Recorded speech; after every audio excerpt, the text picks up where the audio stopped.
Have you ever wondered what it would be like if a camera was watching over you 24/7? You would have no privacy whatsoever.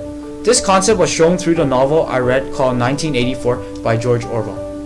This novel takes place in 1984 in a region called Oceania, which is one of the three parts of the world. The other two parts were called Eurasia and East Asia. The government or state was introduced to be totalitarian, which by definition means a government that permits no individual freedom and seeks to subordinate all aspects of individual life to the authority of the state. The government was ruled by a dictator named Big Brother. On the other hand, Winston Smith is the main character who is employed as a records editor at the Ministry of Truth. Winston wrestles with oppression in Oceania, which is a place where the state scrutinizes human actions with Big Brother, overwatching their every move. Despite the risk of getting caught, Winston starts to write in his diary in order to put down all his thoughts. Later on in the novel, he falls in love with a woman called Julia, but they have to keep the relationship secret because of the risk of the party finding out. Julia was also not like the others. Similarly to Winston, she was also rebellious and dislikes the government. However, with all these rebellious deeds, Winston and Julia eventually gets arrested and interrogated. Winston was tortured until he breaks down and betrays Julia. After they release him, Winston finally comes to the conclusion that he loves Big Brother. One of the main themes of this novel is the state's imposition of will upon thought and truth. As I said before, the government is totalitarianism, and they take away all privacy you have. The government also installs a telescreen and hidden cameras almost everywhere in order to keep a close eye on everyone. The state basically has full control of everyone's thoughts and controls what they believe in. Winston is one of the few that disagree what the state has done and want to possess some privacy. He wants to be ruler of his own thoughts.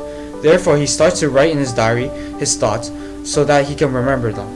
Another theme is how the state uses psychological manipulation in order to gain power and authority over the people.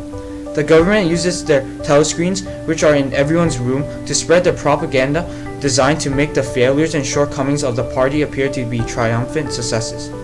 The party also puts big paintings of the ruler, Big Brother, with the words "Big Brother is watching you" written on it to show that they are always closely watching them. Not only do they advertise their authority, but they disrupt the family by putting their kids to training to become spies for the government.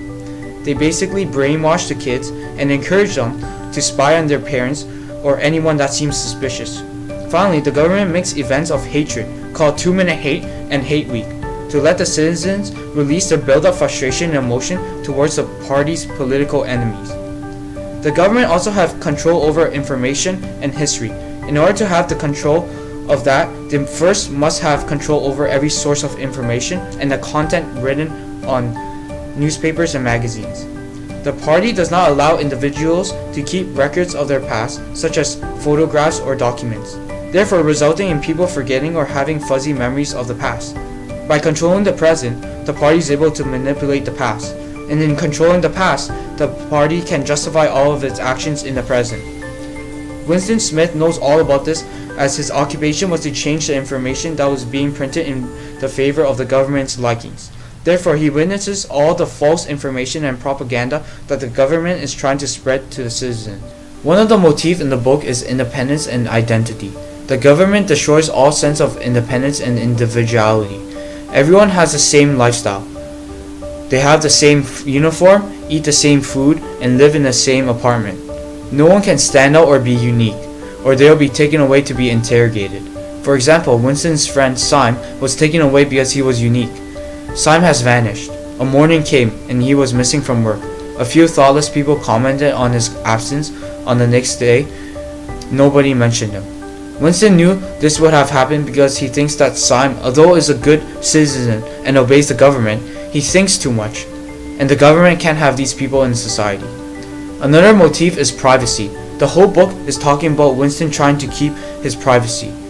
Privacy is very important to Winston, and the state is trying to take it away from him.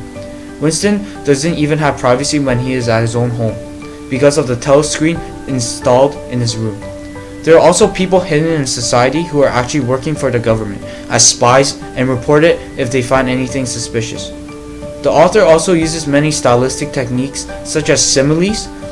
He felt as thought he was wandering in the forest of the sea bottom, lost in a monstrous world where he himself was the monster. The quote describes how Winston is comparing himself to a monster and the feeling of loneliness that he is going through as he is in the wrong side of society. He also uses metaphors. The room was a world, a pocket of the past where extinct animals could walk. Winston and Julia have found a room where they can be alone from society. The quote is talking about how Winston is saying that the room is a world where he can do whatever he wants. It is a place of peace and relaxation. The author also demonstrates symbolism throughout the book. He uses Big Brother as a symbol to show power and authority. Throughout the city, Winston observes many posters of the dictator. Big Brother is the face of the party. He symbolizes the government in its public manifestation. He can be a reassurance to people, but he can also be a threat and a reminder that he is always watching you. Furthermore, you can look at this novel through the Marxist lens, as there is an obvious power struggle between the government and the people living within the city. The government is trying to maintain the power by stripping away the privacy of the citizen. In conclusion, 1984 expresses and demonstrates an important message to anyone who reads the book. That message being that government should never be totalitarianism. Orwell depicts what it would be like to live under these circumstances of the government. Throughout the book, you can witness the dehumanization and constant intimidation that the citizens are experiencing. Furthermore, the message can extend to how the ways of the government's attitude can affect the lives that are living in society. Thank you for listening to this presentation.